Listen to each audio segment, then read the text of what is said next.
Next chapter पढ़ेंगे इसे जी। Animal behaviour नहीं पढ़े, उसको छोड़े हम, अभी रिप्रोडक्शन पढ़ेंगे। आ जाए बैठे। पहले जो चैप्टर में था, पहले जो इससे पहले ओल्ड बुक में था वो रिप्रोडक्शन था, अब जो है वो ह्यूमन रिप्रोडक्शन उन्हें दे दिया है। मीन्स मतलब है कि उन्होंने चैप्टर को बहुत ज़्यादा शॉर्ट किया है। ठीक है, जो भी फर्स्ट ईयर की बुक आई है और जो सेकंड ईयर की बुक आई है, दोनों जो है वो उसमें ये आ गया है कि ऑलमोस्ट 90% जितनी भी बॉटनी थी वो ख़त्म हो गई।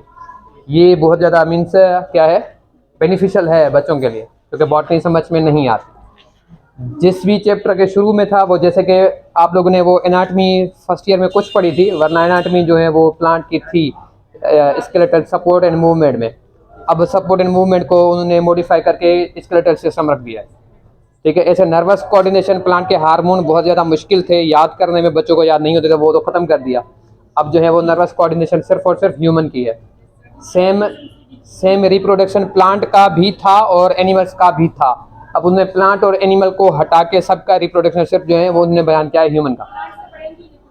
है ही नहीं, ना तो फर्स्ट ईयर में है ना तो सेकंड ईयर में, कहीं पर भी नहीं है, तो फिर क्यों पढ़े। ओल्ड बुक में था, ठीक है, अब नहीं है। ओल्ड बुक जो मॉडिफाई हुए वो अच्छे हैं, मतलब ऐसे हम नहीं, ऐसे नहीं कहते कि मतलब क्या है कि मॉडिफाइड नहीं है, मॉडिफाइड भी है और शॉर्ट भी बहुत ज़्यादा उन्होंने कर दिया। ज़्यादा से ज़्यादा उन्होंने जूलॉजी को कवर करने की कोशिश की है और ये सही है, क्योंकि तैयारी भी तो एमडीकेट की कर रहे हैं और प्लांट की पढ़ने का फ़ायदा क्या होगा फिर। ठीक है, अगर वो फिर एमडीकेट जिसका ना हो पाता है तो फिर वो अगर बॉटनी में जाने के ख्वाहिशमंद हैं तो फिर वो वहाँ पर जाके पढ़ेंगे, अब यहाँ पर नहीं है। अब ठीक है, ओके। तो ह्यूमन रिप्रोडक्शन में रिप्रोडक्शन की डेफिनेशन क्या है, पढ़ के आया, मैंने कहा था कि पढ़ के आना है आप लोगों ने, बताएं, नहीं पढ़ के आए? प्रोसेस तो है, बताएं। Producing same kind of organism,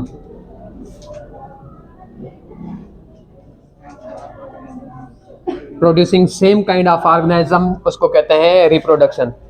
new kind of organism मतलब कि हमें ऐसे कभी भी नहीं होता कि जो है ना वो ह्यूमन जो है वो किसी और स्पेशीज को बर्थ दे दे, या कोई और जो है वो किसी स्पेशीज को। कहीं कहीं पर वो एक्सेप्शन है, जैसे कि मेयर और डोंकी का जो अगर मेटिंग कराते हैं तो फिर खच्चर म्यूल पैदा होता है। ठीक है, कहीं पर जो है वो है, वरना जो है इसकी जो डेफिनेशन हमारे पास आ जाती है, producing same kind of organism, human से जो स्पेशीज है वो ह्यूमन ही जो है वो रिप्रोड्यूस होती है, पैदा होती है। ठीक है, ये क्यों होती है? क्योंकि एग पर जो होते हैं वो रिसेप्टर होते हैं स्पर्म को एक्सेप्ट करने के लिए। एग फीमेल oocyte जिसको एग बोलते हैं, जिस पर रिसेप्टर हैं एक्सेप्ट करने के लिए सेम काइंड ऑफ स्पेशीज के लिए। ह्यूमन फीमेल का एग जो है एक्सेप्ट करेगा जो है ह्यूमन मेल का ही स्पर्म, किसी और स्पेशीज का जो है वो स्पर्म एक्सेप्ट नहीं करेगा। कहीं कहीं पर एक्सेप्शन है, वरना मतलब नहीं है। समझ रहा है, मैं आ रही बात? मीन्स ह्यूमन से ह्यूमन ही पैदा होगा। ठीक है, तभी हमने रिप्रोडक्शन की डेफिनेशन लिखी है कि सेम काइंड ऑफ ऑर्गेनिज्म, जिसको हम कहते हैं कि producing same kind of organism is called reproduction. दो टाइप हैं, बहुत ज़्यादा टाइप हैं, टू मेन टाइप्स हैं। टू मेन टाइप्स हैं, कौन से? असेक्सुअल रिप्रोडक्शन,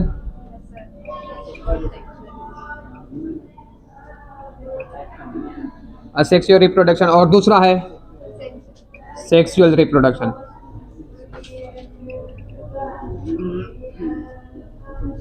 कोई डिफाइन करेगा, अंतर बताएगा, फर्क बताएगा? बताएं। Same kind of gamete, gamete अगर डिफरेंट काइंड के हो तो फिर नहीं, गेमेट्स नहीं, नहीं, ये गलत बताया आपने। एक ही जेंडर इन्वॉल्व होता है, अच्छा, ये अब सही बताया जी, दोनों का इन्वॉल्व होता है। अच्छा, और कोई बताएं। नहीं, इसी चीज़ को क्लियर करें, जो आप बता रहे हैं वो क्लियर नहीं है। आप कह रहे हैं कि स्पर्म और एग प्रोड्यूस करें तो उसको हम सेक्सुअल रिप्रोडक्शन कहेंगे जी। हाँ, ये बेस्ट डेफिनेशन है कि जिसमें फर्टिलाइजेशन ना हो, नो फर्टिलाइजेशन, तो इसको हम कहते हैं असेक्सुअल रिप्रोडक्शन। इसमें इन्वॉल्व होगा क्या चीज़? इन्वॉल्व होगा फर्टिलाइजेशन, ठीक है, इन्वॉल्व होगा फर्टिलाइजेशन। अब देखें आप लोग जैसे कह रहे थे कि गैमेट्स इन्वॉल्व हैं, जैसे बुक ने डेफिनेशन लिखी है कि गैमेट्स इन्वॉल्व हैं तो सेक्सुअल रिप्रोडक्शन है, सेक्सुअल। अगर गैमेट्स इन्वॉल्व नहीं है तो असेक्सुअल रिप्रोडक्शन। बुक ने ये डेफिनेशन थोड़ा मीन्स ज़्यादा क्लियरिफाई नहीं किया है बुक ने, आप लोगों ने बुक में पढ़ा ही नहीं है, ठीक है, अभी देख रहे हैं, ठीक है, पढ़ा है। तो मीन्स उन्होंने लिखा है कि अगर गैमेट्स इन्वॉल्व हैं तो फिर सेक्सुअल है, गैमेट्स इन्वॉल्व नहीं है तो असेक्सुअल है, उन्होंने ऐसे लिखा है। पर ये डेफिनेशन इस पर एक्सेप्शन लग जाता है। जैसे कि शहद की मक्खी है, उसका अगर एग है, वो शहद की मक्खी फीमेल अगर एग देती है, उसका एग खुद डेवलप हो जाता है न्यू इंडिविजुअल में, मीन्स गैमेट तो इन्वॉल्व हुआ। ये शहद की मक्खी है, इसने एग दिया, ठीक है, ये एग ग्रो करके खुद ही बिहेव कर देता है जाइगोट, खुद बिहेव करता है जाइगोट, और इसी में से ही जो है वो न्यू इंडिविजुअल आ जाता है, इंडिविजुअल मीन्स इसको हम कहते हैं पार्थिनोजेनेसिस, जो कि अब ये हमारे पास असेक्सुअल में आ रहा है। तो मीन्स एक तो इन्वॉल्व है, गैमेट तो इन्वॉल्व है, तो फिर असेक्सुअल में तो रखना चाहिए था ना। समझने में आ रही क्या बात कर रहा हूं मैं? मीन्स अगर बुक ने लिखा है कि इन्वॉल्व होंगे गैमेट्स, गैमेट्स मीन्स स्पर्म और एग्स, गैमेट्स इन्वॉल्व होंगे, इसमें गैमेट इन्वॉल्व है, हाँ है, और ये हमने कहाँ रखा है असेक्सुअल में, क्योंकि फर्टिलाइजेशन नहीं हुई, क्योंकि फर्टिलाइजेशन नहीं हुई। करेक्ट डेफिनेशन बुक ने नहीं लिखी, करेक्ट डेफिनेशन क्या होगी, इन्वॉल्व होगी क्या चीज, फर्टिलाइजेशन। गैमेट्स हो और दोनों आपस में फ्यूज कर रहे हैं, तब हम उसको कहेंगे सेक्सुअल रिप्रोडक्शन, ठीक है, समझ में आ गई बात। देखें ये हमारे पास शहद की मक्खी है, हनी बी है, ठीक है, हनी बी है, हनी बी की फीमेल है जो कि प्रोड्यूस कर रही है एग को, एग बिहेव कर रहा है as zygote, no fertilization, no fertilization, सुन ले, एग बिहेव कर रहा है एज जाइगोट, नो फर्टिलाइजेशन, और ये जाइगोट जो है वो डेवलप होता है न्यू इंडिविजुअल में, ठीक है। न्यू इंडिविजुअल जो आएगा वो क्या आएगा, डेफिनेटली मेल होगा, डेफिनेटली क्या होगा, मेल होगा। देखें मैं आपको इसको क्लियर कर देता हूँ, ये हमारे पास मेल है, मेल हनी बी है, और ये फीमेल हनी बी है, ठीक है, हनी बी, हनी बी, ठीक है। अब देखें इसके जो गैमेट्स हैं, देखें सुन ले बेटा, इसके जो क्रोमोसोम है, इसके जो क्रोमोसोम है, क्रोमोसोम के सेट जो है वो सिंगल एन है, डबल में, पेयर में नहीं है, क्या है, सिंगल में है हमारे पास, ठीक है। और इसके जो हमारे पास क्रोमोसोम है वो 2n है, पेयर में होते हैं, क्या होते हैं, पेयर में होते हैं। समझ में आ गई बात। अब देखें ये अगर गैमेट्स बनाएगा, स्पर्म बनाएगा तो इसका स्पर्म सिंगल एन में ही होगा, और ये भी एग बनाएगी तो इसके भी सिंगल एन में ही होंगे। ये हम आगे पढ़ेंगे कैसे, ठीक है, कैसे वो दोनों में क्यों एन आ जाता है।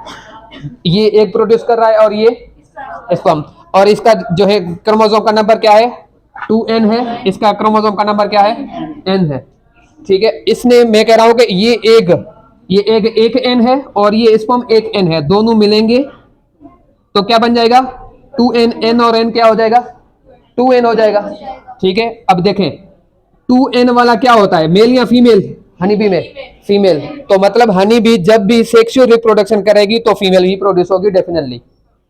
हनी बी, शहद की मक्खी जब भी रिप्रोड्यूस करेगी, फर्टिलाइजेशन होगा, तो फर्टिलाइजेशन होते ही क्या होगा, फीमेल ही पैदा होगी एनी हाउ, मेल पैदा नहीं होगा। क्यों, क्योंकि मेल का क्रोमोसोम नंबर हाफ है, एक n है। अब देखें अगर इसका एक जो था, जो कि क्या बना, जाइगोट बना, खुद ही जाइगोट बना, स्पर्म से नहीं मिला, फर्टिलाइजेशन नहीं हुई, जाइगोट बना। अब देखें एक का नंबर क्या है, n है, 2n है, एक का नंबर क्या है, n है। यहां पर जाइगोट का स्पर्म नहीं आया तो ये क्या रहेगा, n ही रहेगा, जाइगोट। और ये जाइगोट से जब भी इंडिविजुअल पैदा होगा, इंडिविजुअल का नंबर क्या होगा, 2n1 n, तो ये जो हमारे पास होगा वो क्या होगा, मेल होगा। तो मतलब शहद की मक्खी, हनी बी जो है जब भी सेक्सुअली रिप्रोड्यूस करेगी तो एनी हाउ वो क्या बनेगी, फीमेल ही प्रोड्यूस होगी। जब भी वो असेक्सुअली रिप्रोड्यूस करेगी तो एनी हाउ मेल ही प्रोड्यूस होगा।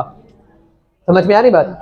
अब देखें बुक ने लिखा है कि सेक्सुअल रिप्रोडक्शन वो रिप्रोडक्शन है जिसमें गैमेट्स इन्वॉल्व है, जिसमें क्या इन्वॉल्व है, तो इसमें गैमेट्स इन्वॉल्व है, तो हमने मान लिया इसमें भी तो गैमेट इन्वॉल्व है ना, बुक ने तो गलत लिखा है ना, ठीक है, तो हमें ये समझा रहा हूं कि जिसमें गेमेट नहीं, जिसमें फर्टिलाइजेशन इन्वॉल्व होगा वो क्या होगा, सेक्सुअल होगा। यहां पर गेमेट इन्वॉल्व है, यहां पर बुक को एक्सेप्शन लग जाता है।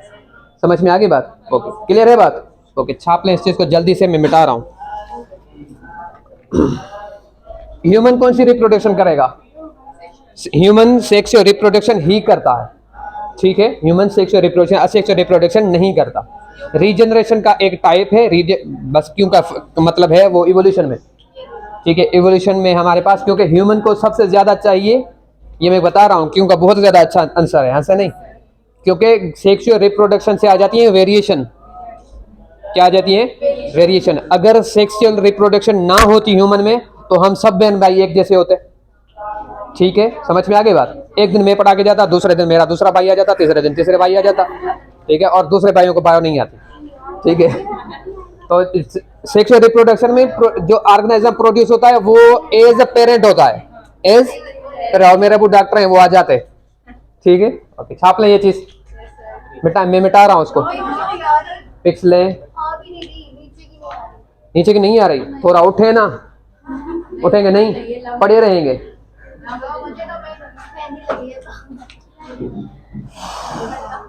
वालेकुम अस्सलाम, जल्दी करें, जल्दी करें भाई।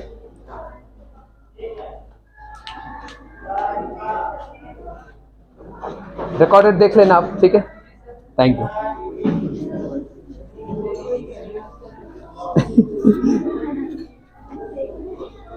अब देखिए, ह्यूमन जो है वो सेक्सुअल रिप्रोडक्शन ही करता है, असेक्सुअल रिप्रोडक्शन ह्यूमन नहीं करता। असेक्सुअल रिप्रोडक्शन ह्यूमन में एक जगह पर हो रही है, रीजनरेशन हो रही है, कहाँ पर? लिवर के सेल्स में, और कहीं पर भी नहीं, पर वो सेम काइंड ऑफ ऑर्गेनिज्म नहीं है वो, ठीक है। रिप्रोडक्शन की डेफिनेशन क्या है? सेम काइंड ऑफ ऑर्गेनिज्म को प्रोड्यूस करना। हमारे लिवर के सेल, बिल्कुल ठीक है। लिवर ट्रांसप्लांट होता है ना, तो छोटा सा हिस्सा दे देते हैं दूसरे को, तो वहाँ एक बंदे का लिवर बिल्कुल खत्म हो गया है, उसका भाई उसको लिवर दे देता है, तो छोटा सा हिस्सा, तो वो जो छोटा सा हिस्सा है वो ग्रो कर जाता है लिवर। ऐसा नहीं कि पूरी बॉडी लिवर बन जाएगी, जितना लिवर का साइज है वो मैक्सिमाइज हो जाएगा, ठीक है। वो क्रोमोसोम पर डिपेंड करता है। आगे पढ़ते हैं। ह्यूमन जो है वो, सुन लें, सेक्सुअल रिप्रोडक्शन करता है, ये चीज क्लियर हो गई। और एक क्वेश्चन आ जाता है, ह्यूमन जो है ओविपेरस है या विविपेरस है? दोनों टर्म में देखें, ओविपेरस और दूसरा होता है विविपेरस। दोनों में फर्क क्या है? ओवी टर्म से याद कर लें जी। नहीं, और हाँ ठीक है, बताएं, और हो सकता है ऐसा ही हो आप। हाँ, बस डायरेक्टली की बात नहीं है, अंडे, हाँ, जो ले डाउन, जो एग ले करेंगे वो क्या होंगे हमारे पास? ओविपेरस होंगे ना, ओविपेरस होंगे ना, हाँ। ओवी से ओवल शेप याद कर लेना, ठीक है। तो ये हमारे पास है, ये ले करेंगे एग्स, ये ले करेंगे एग्स, और ये जो है क्या करेंगे? Give birth to their young once.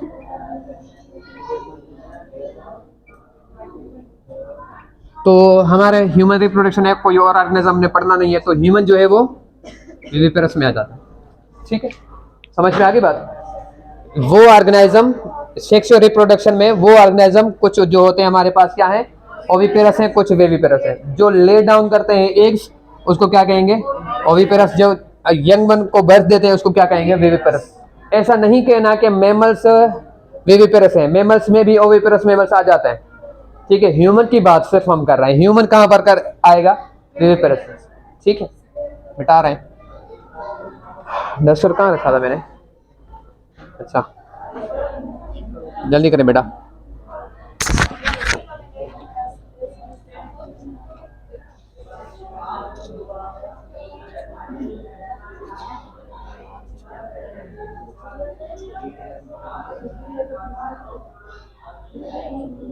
बेटाएं,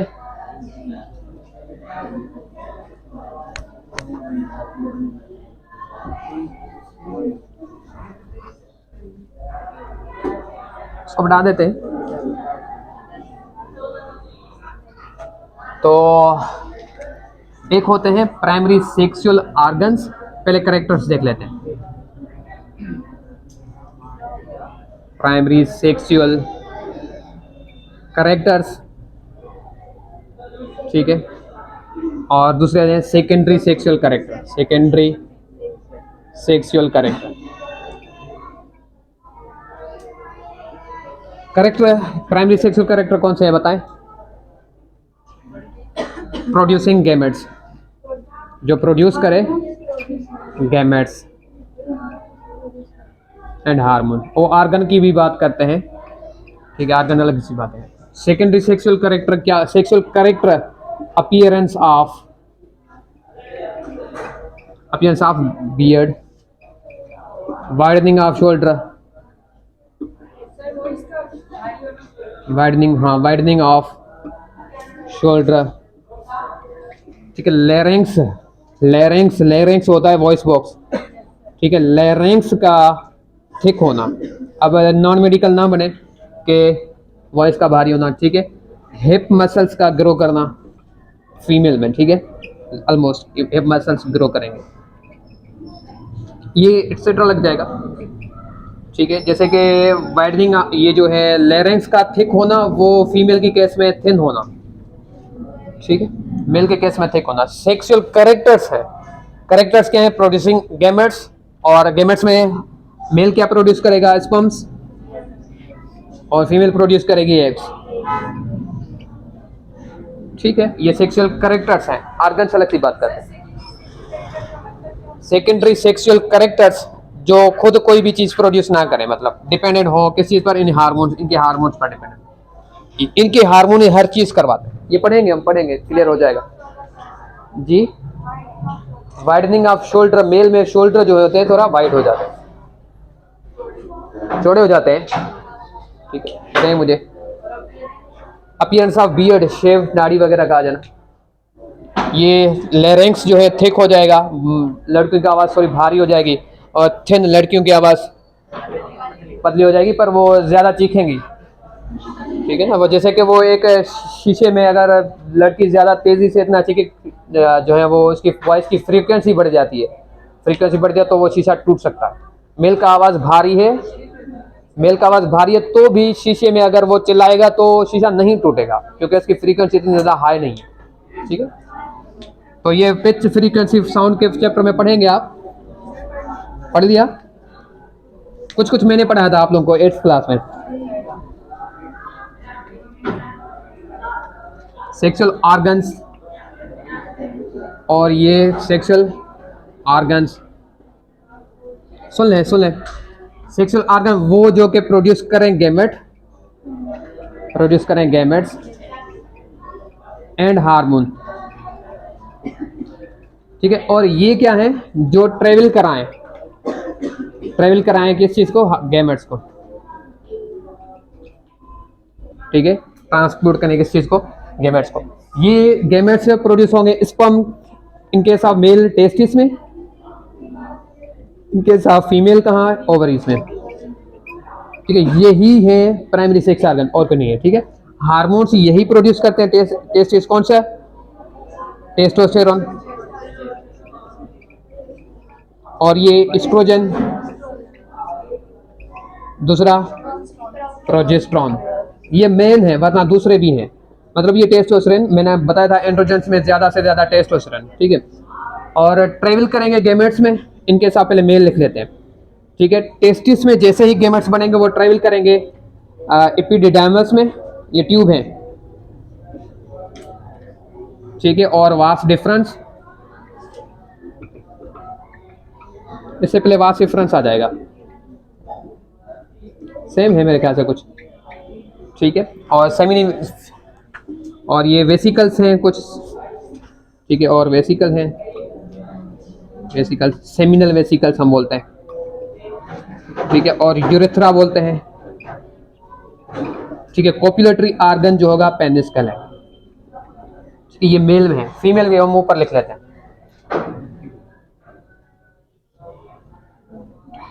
ये सेकेंडरी सेक्सुअल ऑर्गन्स, ठीक है। ओविडक्ट हम कहते हैं, ठीक है। ओविडक्ट में कुछ हिस्से आ जाते हैं, ठीक है। एम्पुला, इस्थमस और इन्फेंडिबुलम। एम्पुला, इस्थमस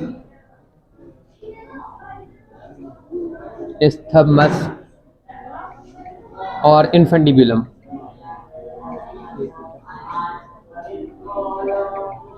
ठीक है, फर्टिलाइजेशन एम्प्यूलो स्टमक जंक्शन में, दोनों के बीच में हो रही है। ठीक है, ये हम बाद में पढ़ेंगे। और ओविडक्ट के बाद आ जाता है यूट्रस। यूट्रस में बेबी सर्वाइव करता है, मीन्स प्रेगनेंसी होती है, ये हम पढ़ेंगे अभी, मीन्स याद कर लें कुछ। ठीक है, यूट्रस के बाद है जो है वजाइना। उससे पहले एक हमारे पास ओपनिंग है, ठीक है, जिसको कुछ कहते हैं, देखते हैं। ठीक है, ये चीज़ें मीन्स हैं आर्गन्स। ये से यहाँ से क्या ट्रेवल करते हैं, क्या लिखा हमने, ट्रेवल गैमेट्स। ठीक है, और यहाँ से ट्रेवल करते हैं गैमेट्स, और ये जो प्रोड्यूस करते हैं गैमेट्स। ठीक है, इनको छाप लें, मिटाएं इनको, फिक्स लें। सिर्फ नाम है, याद करना है, समझ में वैसे भी नहीं आएगा जी, याद करने हैं बिल्कुल। ठीक है, ये नाम याद करेंगे, और मैं पूछूंगा जब मैं मेल रिप्रोडक्टिव सिस्टम पढ़ाऊंगा तो पूछूंगा फीमेल रिप्रोडक्टिव सिस्टम को पूछना। हाँ, वो ऊपर वाले फीमेल के। ठीक है, ओवरी से एग रिलीज होगा ना, पहले जाता है ओविडक्ट में। ओविडक्ट के कौन से हिस्से में, एम्प्यूला में जाता है, फिर स्टमस में जाता है, इन्फेंडिबुलम में जाता है। फर्टिलाइजेशन यहाँ पर हो जाती है, फर्टिलाइजेशन होकर जाइगोट आके यूट्रस में बैठता है, वहां पर प्रेगनेंसी होती है, वहां से वजाइना से बर्थ हो जाती है। इन्फेंडिबुलम में, इन्फेंडिबुलम हिस्सा है, 3 हिस्से हैं किस चीज के, ओविडक्ट के। ओवरी से एग रिलीज होगा, पहले कहाँ जाएगा, एम्प्यूला में, उसके बाद स्टमस में, उसके बाद इन्फेंडिबुलम में। इन्फेंडिबुलम में ये एम्प्यूला स्टमस में फर्टिलाइजेशन हो जाएगी। फर्टिलाइजेशन के बाद डिवाइड करता हुआ जो है एक मीन्स क्या कहते हैं, सेल्स का गुच्छा आ जाएगा यूट्रस में। ठीक है, यूट्रस में जो है वो प्रेगनेंसी होगी, सर्वाइव करेगा बच्चा, वो लंबा स्टेज है, एक हम पढ़ेंगे। उसके बाद जो है वो बर्थ हो जाती है। ये मीन्स तरतीब में ही लिखे हमने। यहाँ से टेस्टिस में से स्पर्म प्रोड्यूस होते हैं, वास डिफरेंस में जाते हैं, एपिडिडर्मिस में जाते हैं, वास डिफरेंस में जाते हैं, सेमिनल वेसिकल में जाते हैं, उसके बाद यूरेथ्रा पेनिस से वो डिस्चार्ज हो जाता है। ठीक है,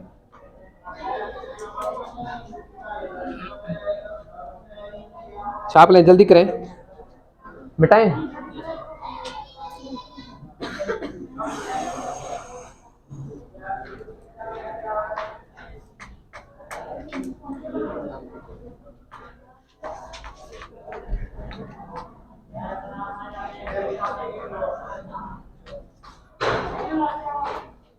मैंने कहा था कि वो चेयर आप भी सीट यहाँ से हटा दें, चेयर्स रखें सामने, आप भी सामने होके बैठें, क्योंकि मैं यहाँ से पढ़ा रहा हूँ तो आप लोगों को नज़र नहीं आता, ध्यान भी मेरा कम जाता है फिर।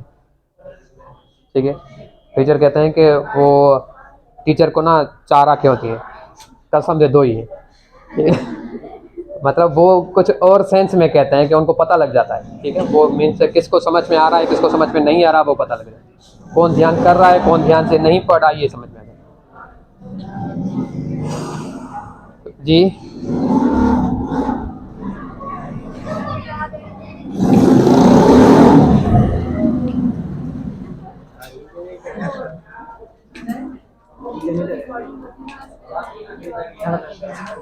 ये इतनी ज्यादा आवाज तो नहीं आती, मतलब सर को फिर बोलेंगे तेज बोले। मैं बायो के लेक्चर देखता हूँ, ठीक है, *2 स्पीड पर रख के, शायद कहीं पर गलती हो गई हो तो वो फिर मैं बता दूँ, तो वहाँ पर तो ऐसे डिस्टर्ब नहीं आता जी। हाँ हाँ, दुनिया वैसे भी फास्ट है। ठीक है, मिटाएं इसको। ओके जी,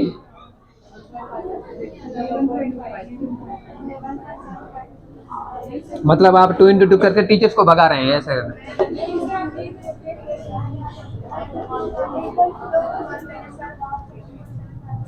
बाकी हम कल पढ़ेंगे बेटा, टाइम हो गया है बहुत ज़्यादा। ठीक है,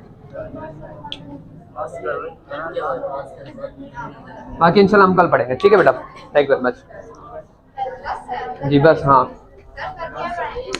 कल यही मेल रिप्रोडक्टिव सिस्टम पढ़ेंगे। ठीक है, उसको बंद करें।